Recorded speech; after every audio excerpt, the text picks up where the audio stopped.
আজকের বাড়িতে একটু অন্য রকমের চিকেনের ঝোল তৈরি করলাম। তো দেখো, প্রথমে আমি চিকেন নিয়ে তাতে দই দিয়ে দিচ্ছি, তারপরে লবণ, হলুদ গুঁড়ো, লঙ্কার গুঁড়ো, তারপরে কিন্তু খুব ভালো করে এটাকে মিশিয়ে আমি আধ ঘন্টার জন্য রেস্টে রেখে দেবো। তারপর কড়াইতে তেল দিয়ে অল্প চিনি দিয়ে তারপরে দিয়ে দেবো পেঁয়াজ কুচি, তেজপাতা, আর একটা বাটিতে হলুদ গুঁড়ো, লঙ্কার গুঁড়ো, জিরে গুঁড়ো, ধরে গুঁড়ো আর একটু গোলমরিচের গুঁড়ো দিয়ে জল দিয়ে একটা স্মুথ পেস্ট তৈরি করে নেবো। আর পেঁয়াজটা লাল হয়ে গেলে আদা রসুন দিয়ে খুব ভালো করে লাল করে নেব। তারপরে যে মশলাটা তৈরি করেছিলাম ওই মশলাটা দিয়ে তারপরে টমেটো, কাঁচা লঙ্কা দিয়ে আমি মশলাটাকে খুব ভালো করে কষিয়ে নেব এখানে।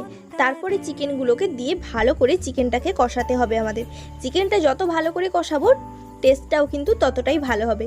তো আমার ফুল ভিডিও নিচে রইল, অবশ্যই একবার চেক আউট করো সবাই, তাতে কিন্তু আমার ফুল রেসিপিটা রয়েছে। তো তারপরে চিকেনটা কষানো হয়ে গেলে পরিমাপ মতন জল দিয়ে রান্না করে নিলেই কিন্তু চিকেনের ঝোল রেডি। ভালো লাগলে সাবস্ক্রাইব